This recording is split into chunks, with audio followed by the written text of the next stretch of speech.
Biology. Biology. Biology.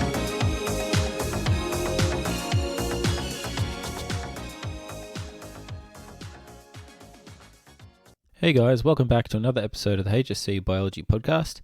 Today we are looking at technologies and disorders, and in particular the inquiry question, how can technologies be used to assist people who experience disorders? Now we're going to look at a combination of dot points today, as the last few dot points in Module 8 kind of cross over.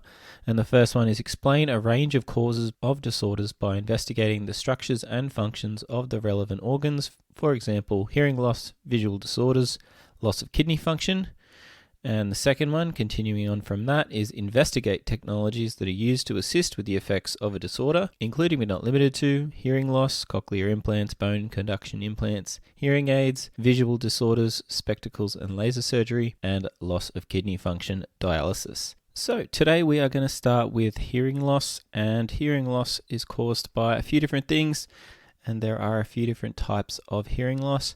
But it asks us to investigate the structures and functions of the relevant organs in the dot point. So we're going to take a look at all of the structures involved in the ear, and it certainly helps to be able to look at a diagram when I'm explaining this, and hopefully by the end of it you should be able to draw a basic version or at least label one. So the best way to explain the structures of the ear is probably just to follow the path that sound takes to get to your brain. So let's do that now. When you hear a sound, you have an outer part of your ear with all the skin folds, and that's called the pinna. And the pinna, its job is to funnel that sound into the ear canal, and we call that ear canal, or the whole, the auditory canal. Now, once the sound is moving down that auditory canal, it's going to reach the eardrum.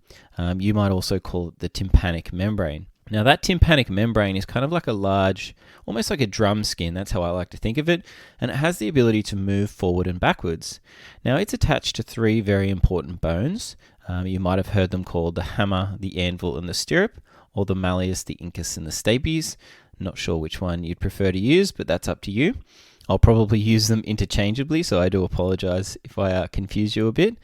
So those three bones attach to that drum skin, to your eardrum or your tympanic membrane. And when it vibrates, it also moves those bones kind of like a lever. Now, the job of those parts is really to amplify the sound coming in, because the three bones, which are attached to that tympanic membrane, on the opposite side are attached to a much smaller membrane. It's very similar to the eardrum, but it's much smaller.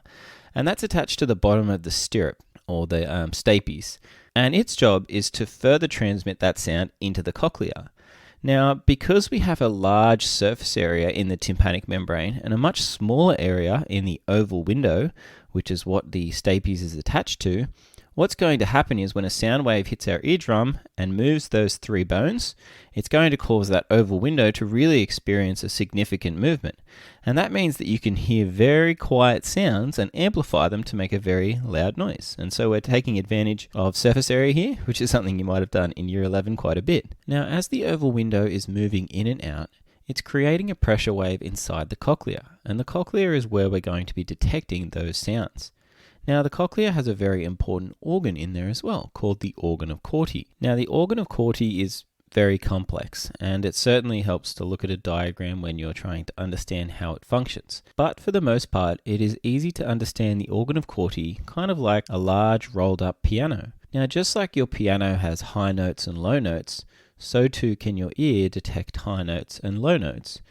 Now, the way your organ of Chortie is structured is that the high notes are all detected at the end closest to the oval window. So if you're thinking about a snail, think about sort of the snail's head or the start of the shell.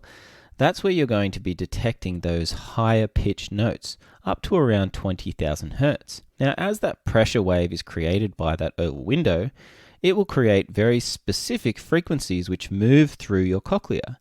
And the fluid in your cochlea will then vibrate at a specific frequency, stimulating the organ of Chortie at that particular range. And so if you hear a really low note, around 20 hertz, that will be stimulated at the very end of the snail's shell. If you're thinking about, a big swirl, that's at the very end. So from around 20 to 20,000 hertz is our detection range. And just like a big piano, I just imagine when you hear a sound, it's playing that piano in your ear, and the hair cells are being stimulated to put all those sounds together as an electrochemical signal, which will go off via your optic nerve to the brain to be interpreted. And so that's probably the best way to think about all of that. Now, as that oval window is moving in and out and creating that pressure wave and stimulating the organ of Chortie, there needs to be a release or a release valve. And so on the other side of your cochlea, at the bottom part, there's something called a round window. Now, this is another skin flap, similar to the drum skins we've spoken about before. But just think about this like, as you push on the oval window, there has to be some give. It's like squeezing on the bottom of a drink bottle, the top will kind of bulge a bit. Well, if you push on the oval window, the round window will kind of move out a little bit. And vice versa, if you pull on the oval window, the round window will move in a bit. And so the idea is that through the oval window and the round window, and the idea of this pressure wave being created in the cochlea, you are stimulating different parts of the organ of Chortie to be detected by the hair cells in your ears, kind of like a giant piano. And those electrochemical signals will then be sent off via the optic nerve to the brain to be interpreted. Alright, so that's the structure and function of the ear. And now we're going to talk about the causes of disorders in the ear. And there are two main disorders we mentioned. The first is conductive hearing loss, and the second is sensory neural hearing loss. Now the first one, conductive hearing loss, is when you have a problem with the outer or middle ear. Now the outer ear is everything from the pinna up to the tympanic membrane. The middle ear is everything on the inside of that ear from the tympanic membrane up to the oval window, and the inner ear is considered the cochlea and everything inside.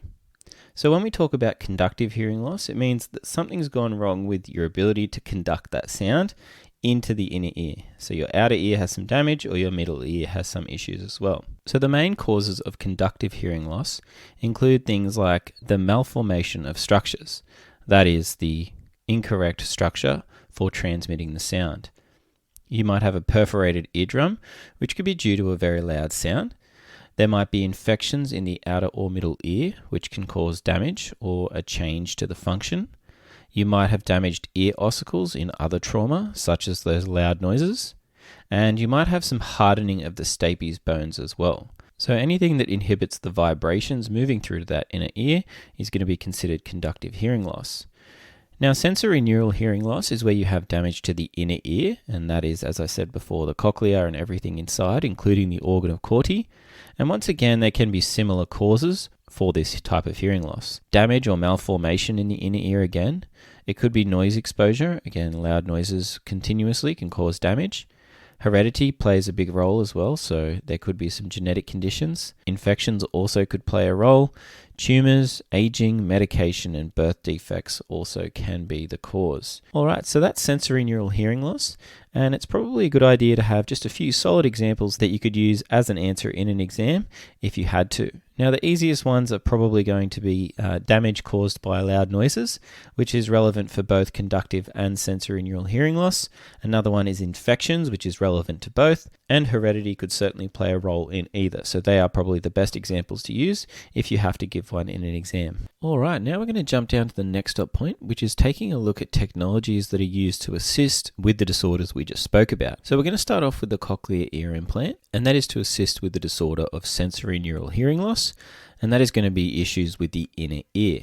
Now, it can be complete hearing loss and it can be, slight hearing loss, but it's something wrong with the inner ear function where the electrochemical signals aren't being sent off to the brain.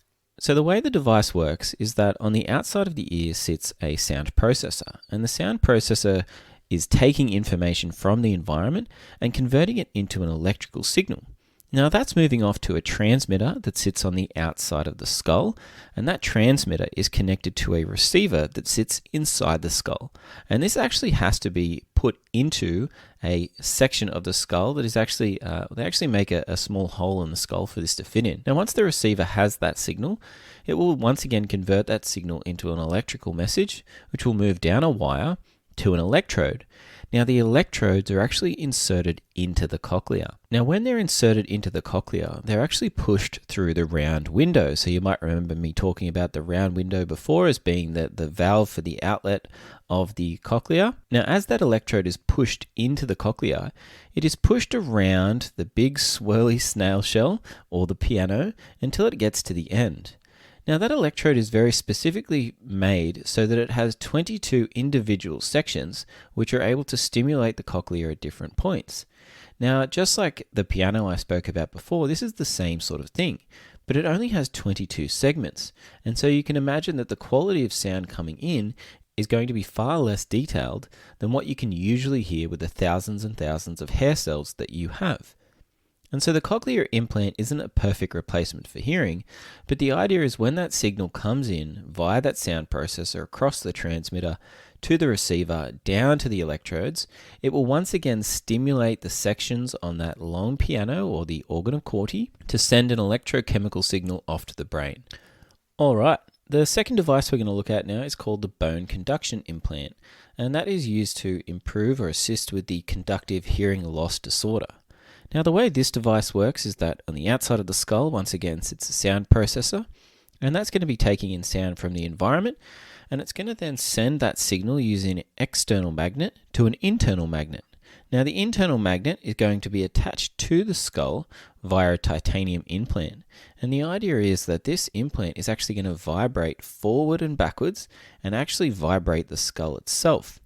Now, if you know anything about sound, you know that sound actually moves through a solid much better than it does through air or through water. In fact, I often get my students to put their ear on the desk, and I get another student to tap at the other end very lightly, and they can hear the sound very clearly. In fact, it sounds extremely loud. And so that's the idea behind this. The internal magnet moves forward and backwards based on the interpretation of the message it's getting from the external magnet. It then vibrates the skull at a particular frequency. That vibration travels down the outside of the skull, and it actually makes its way all the way to the cochlea. Now, the cochlea is attached to those bones, and therefore the vibration travels through the cochlea to the organ of Chortie. And once again, we get the organ of Chortie being stimulated at specific frequencies, and that electrochemical signal can then be sent off to the brain. So that's for conductive hearing loss, and it's a very good way to get past the outer and middle ear issues. Now, the last device I'll mention today is the hearing aid.